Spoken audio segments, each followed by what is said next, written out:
Today, we analyze the cinematic impact of The Punisher: One Last Kill, an action-adventure, crime-drama superhero special from the United States, released on May 12, 2026. Frank Castle has always been a man defined by what he has lost. A decorated Marine, a devoted husband and father, he watched helplessly as his family was torn from him in a brutal act of violence. And in the ashes of that grief, something unbreakable was forged. Not a hero, not a soldier, the Punisher. Now, in this Marvel Television special presentation, Frank Castle attempts the impossible. He tries to step back, to live a life no longer governed by revenge, to silence the war that has raged inside him for years.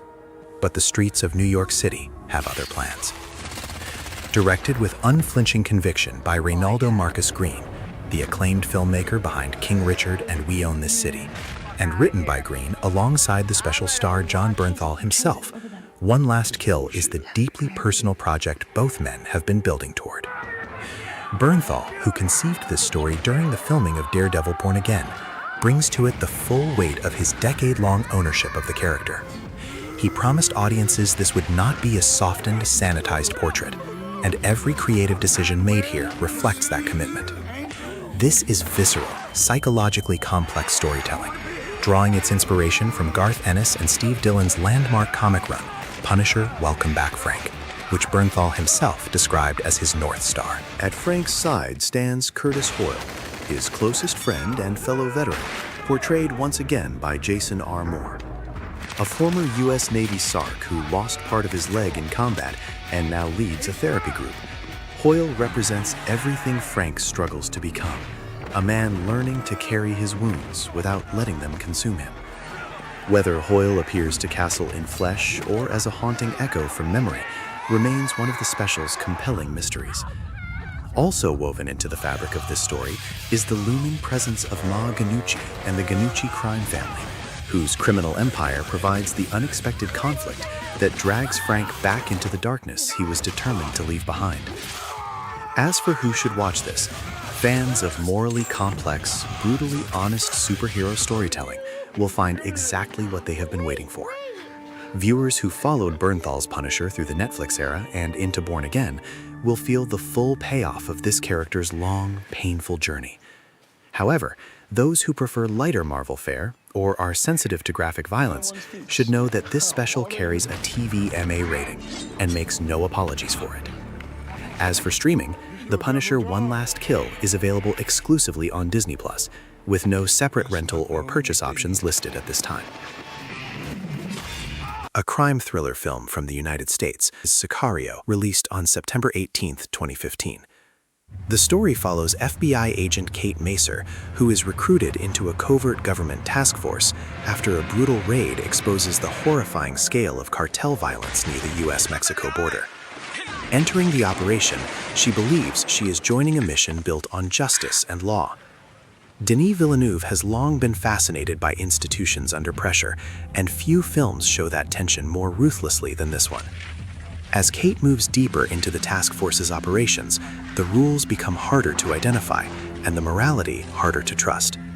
Her guides, experienced, enigmatic, and often unreadable, pull her into a world where official objectives remain intentionally unclear. Villeneuve's style thrives in ambiguity. He rarely tells audiences what to feel, preferring to let discomfort do the storytelling. The border itself becomes a psychological landscape, tense, unstable, and haunted by unseen threats. Every convoy, every tunnel, and every silence amplifies the sense that danger exists long before violence arrives. Villeneuve's command of tension is nearly mathematical here, proving that suspense can be built as much through waiting as through action.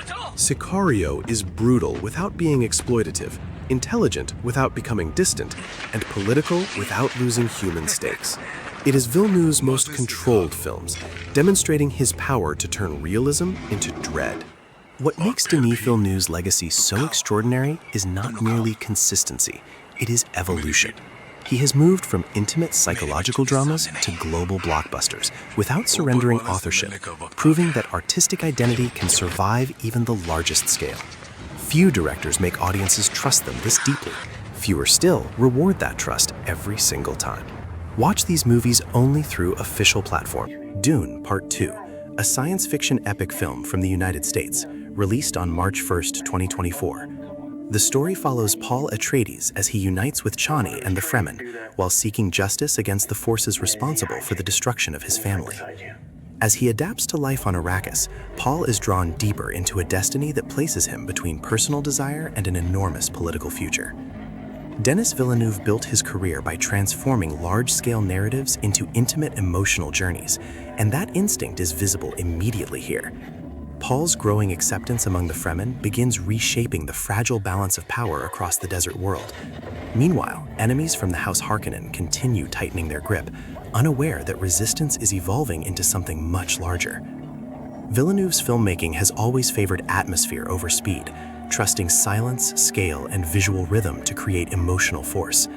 The desert becomes more than a setting. It becomes a living political battlefield where prophecy and survival begin to merge. As alliances strengthen and internal conflict grows, Paul faces the burden of becoming more than a son, a survivor, or even a leader. Villeneuve has often explored what power does to human identity, and here that obsession becomes the film's central emotional engine. Every frame in this film feels carved rather than filmed, with sound, architecture, and movement operating like parts of a single cinematic organism. For that reason, this film stands as one of the clearest expressions of the theme. It defines Denis Villeneuve's legacy by showing how fully he can command both spectacle and soul. Next on our list is Arrival. The story begins when 12 mysterious alien spacecraft appear around the world, forcing humanity into a state of fear, curiosity, and geopolitical tension. Linguistics professor Louise Banks is recruited to help communicate with the visitors and uncover the purpose of their arrival. Denis Villeneuve's early films established him as a director fascinated by uncertainty, by the moments when human beings must move forward without clear answers. As Louise enters direct contact with the extraterrestrial visitors, language becomes the central battlefield of the story. Every symbol, every sound, and every interpretation carries consequences, not just for science, but for global survival. Villeneuve's cinema repeatedly argues that intellect can be as cinematic as action, and Arrival may be his purest proof. What initially appears to be a first contact mystery gradually evolves into a deeply personal, emotional experience. Louise's work becomes increasingly intimate, blurring the line between scientific observation and profound self-discovery. Villeneuve's greatest gift is his ability to make the abstract feel emotional, and nowhere is that more elegant than here. The film refuses the usual chaos of alien invasion storytelling and instead asks a more difficult question: what if understanding were the true act of heroism? Through restraint, patience, and extraordinary tonal control, Villeneuve transforms communication into suspense and empathy into spectacle. In the context of today's theme, Arrival defines his legacy because it reveals his rare ability to make audiences think, feel, and wonder all at once. This review explores Mortal Kombat 2, a martial arts fantasy film released on May 8, 2026. From New Line Cinema comes the latest high-stakes chapter in one of gaming's most beloved and brutally iconic franchises. Returning director Simon McCoy, who ignited the franchise's cinematic revival with his explosive 2021 debut, steps back into the realm with a grander vision, a darker threat, and a roster of warriors that fans have long awaited. Working from a screenplay by Jeremy Slater, known for his sharp, mythology-driven storytelling on Moon Knight, McCoy delivers a sequel that leans fully into the unpredictable, blood-soaked weirdness that defines the Mortal Kombat universe. The story picks up in the aftermath of the first tournament, with the champions of Earthrealm facing a threat far more catastrophic than anything they have endured before. The tyrant Shao Kahn, portrayed with imposing physicality by the towering Martin Ford, has risen to power, and his dark rule poses an existential threat not merely to individual warriors, but to the very survival of Earthrealm itself. To consolidate his dominance, Shao Kahn employs a strategy as cunning as it is devastating. He forces the champions to turn against one another, fracturing the fragile alliances that once held the realm's defenders together. Into this chaos strides Johnny Cage, brought to vivid and charismatic life by Carl Urban, whose natural screen magnetism makes Cage both the comic relief and an unexpected anchor of the ensemble.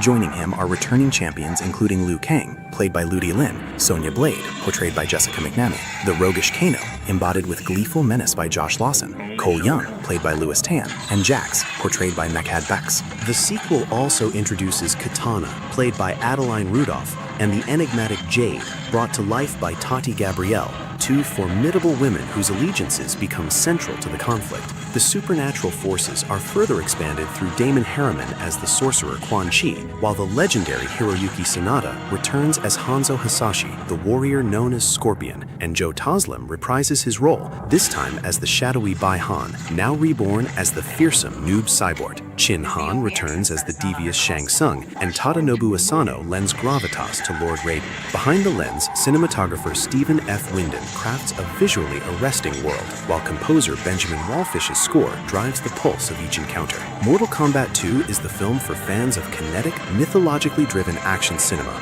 who relish larger-than-life characters clashing in spectacular fashion. Those who appreciate franchises that embrace their source material's wild mythology with genuine enthusiasm will find this sequel deeply rewarding. However, viewers seeking grounded drama, restrained violence, or nuanced storytelling may wish to skip this one. The film is currently available for pre-order digitally on Apple TV, Prime Video, Fandango at Home, Movies Anywhere, and additional platforms including Comcast Xfinity, DirecTV, Dish, and Verizon, as well as on disc through Amazon and Walmart. Thanks for watching KBM International Film Review.